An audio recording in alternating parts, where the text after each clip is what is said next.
নমস্কার বন্ধুরা, নবদিগন্ত চ্যানেলের পক্ষ থেকে আপনাদের সকলকে জানাই স্বাগতম। তো বন্ধুরা, আজকে আপনাদেরকে আমি একটি ভীষণ গুরুত্বপূর্ণ আপডেট দেওয়ার জন্য আজকে ভিডিওটি নিয়ে এসেছি। তো আজকে সকালে প্রথমেই সকলকে গুড মর্নিং জানিয়ে আজকে ভিডিও শুরু করছি।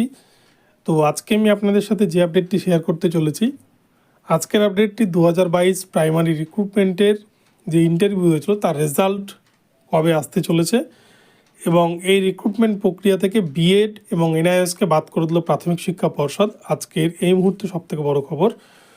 তো আমরা এই বিষয়ে সম্পূর্ণ ভিডিওটি স্কিপ না করে প্রথম থেকে শেষ পর্যন্ত বিস্তারিত দেখে নেব যে এখানে কি করতে চাইছে প্রাথমিক শিক্ষা পর্ষদ এবং বিএড এবং এনআইএসকে সম্পূর্ণরূপে বাদ করে দেওয়ার কারণ এই ভিডিওতে আপনাদের সাথে বিস্তারিত আলোচনা করব। তো তবে তার আগে বলে রেখি, যারা প্রথমবার আমার চ্যানেলে এসেছেন আপনারা কিন্তু অবশ্যই আমার চ্যানেলটিকে সাবস্ক্রাইব করে অল নোটিফিকেশন অন করে রাখবেন প্রতিদিন সকালে নতুন নতুন এ ধরনের আপডেট পাওয়ার জন্য। তো চলুন বন্ধুরা, আমরা এবার আজকের ভিডিওটি শুরু করি। বন্ধুরা, আপনারা সকলেই জানেন যে 2022 রিক্রুটমেন্ট প্রক্রিয়ার ইন্টারভিউ কমপ্লিট হয়ে গিয়েছে, প্রায় 6-7 মাস মতো কমপ্লিট হয়ে গেছে, কিন্তু এখনও পর্যন্ত সেই রিক্রুটমেন্ট প্রক্রিয়ার রেজাল্ট পাবলিশড করেনি প্রাথমিক শিক্ষা পর্ষদ।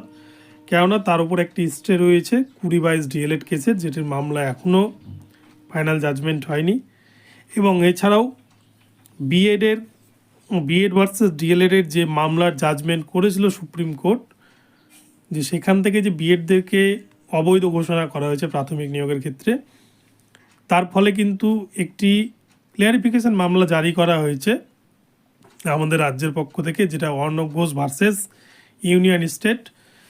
তো সেই মামলার বিষয়বস্তু ছিল যে 2022 রিক্রুটমেন্ট প্রক্রিয়ায় যে সমস্ত বিএডরা অংশগ্রহণ করেছে তারা তো এনসিটির গাইডলাইন মেনেই বিএড করেছে এবং সেই রিক্রুটমেন্ট প্রক্রিয়ায় অংশগ্রহণ করেছে, তাই সেখান থেকে তাদের যেন বাদ দেওয়া না হয়, তাদের যেন আবেদনটা রাখা হয় এবং এই 11,765-তে যারা আবেদন করেছে তারা যেন কাউন্সেলিংয়ে চান্স পায় বা মেরিট লিস্টে জায়গা পায়।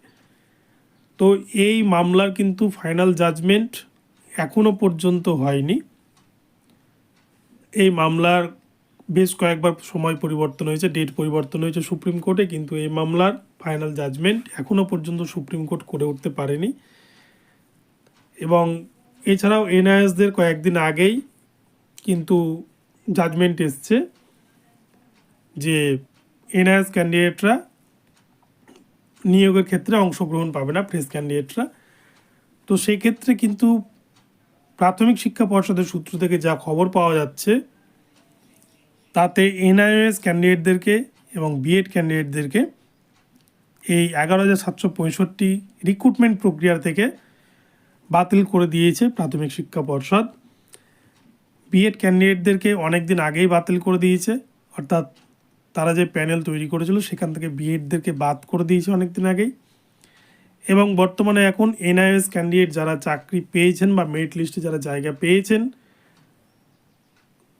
যে লিস্ট পর্ষদ তৈরি করেছিল সেই লিস্ট থেকে এনআইএসদেরকে বাদ দেওয়ার প্রক্রিয়া চলছে, এমনটাই কিন্তু জানা যাচ্ছে। কিন্তু এখানে একটা প্রশ্ন, যেহেতু বিএড ভার্সেস ডিএলএডের ক্লিয়ারিফিকেশন মামলার ফাইনাল জাজমেন্ট সুপ্রিম কোর্টে এখনও হয়নি, যে মামলার ওপর নির্ভর করছে বিএডদের ভবিষ্যৎ, তার উপরেও এখনও পর্যন্ত শুনানি না হওয়া সত্ত্বেও কী করে প্রাথমিক শিক্ষা পর্ষদ বিএডদেরকে এই রিক্রুটমেন্ট প্রক্রিয়া থেকে বাদ দিল, এটা কিন্তু একটা বড় প্রশ্ন। ঠিক অপর দিকে যদি ধরা হয়, এনআইএস ক্যান্ডিডেটদেরকে যে বাদ দেওয়ার প্রসেস চলছে বলে তারা সংবাদ মাধ্যমে জানাচ্ছে বা টিভিতে জানাচ্ছে, এনআইএসরাও কিন্তু এনসিটির যে রুলস সেই রুলস মোতাবেক তারা এনআইএস সার্টিফিকেট গ্রহণ করে এনআইএসের মাধ্যমে তারা ডিএলএড কোর্স করে তারা কিন্তু 2022 রিক্রুটমেন্ট প্রক্রিয়ায় অংশগ্রহণ করে এবং 2022 রিক্রুটমেন্ট প্রক্রিয়ায় অংশগ্রহণ কিন্তু তারা এনআইএসের গাইডলাইন মেনেই করে এবং প্রাথমিক শিক্ষা পর্ষদ এনআইএস ক্যান্ডিডেটদেরকে 2022 রিক্রুটমেন্ট প্রক্রিয়ায় অংশগ্রহণ করার সুযোগ দেয় এবং তারা কিন্তু টেট পরীক্ষাতেও অংশগ্রহণ করে। আপনারা দেখেছেন 2023 টেটেও তারা অংশগ্রহণ করেছে। তাহলে এই এনআইএস ক্যান্ডিডেটরা যেহেতু অলরেডি ইন্টারভিউ দিয়ে রেখেছে, প্রায় 6-7 মাস হয়ে গেছে ইন্টারভিউ দেওয়া, এই এতদিন ইন্টারভিউ হয়ে যাওয়ার পরবর্তী সময়ে যেহেতু কোর্ট এনআইএসদেরকে অবৈধ ঘোষণা করেছে, তাহলে যে রিক্রুটমেন্ট প্রক্রিয়া ইন্টারভিউ পর্যন্ত কমপ্লিট, সেখান থেকে এনআইএসদেরকে কি বাদ দিতে পারে? এটা একটা বড় প্রশ্নচিহ্ন কিন্তু থেকেই যায়। কেননা এটা হয়তো পরবর্তী রিক্রুটমেন্ট থেকে কার্যকর হতে পারে, কিন্তু যেহেতু এই রিক্রুটমেন্ট প্রক্রিয়া নোটিফিকেশান নাম্বার এনসিটির গাইডলাইন মেনে দেওয়া হয়েছে, যেটা আগেকার নোটিফিকেশান নাম্বার,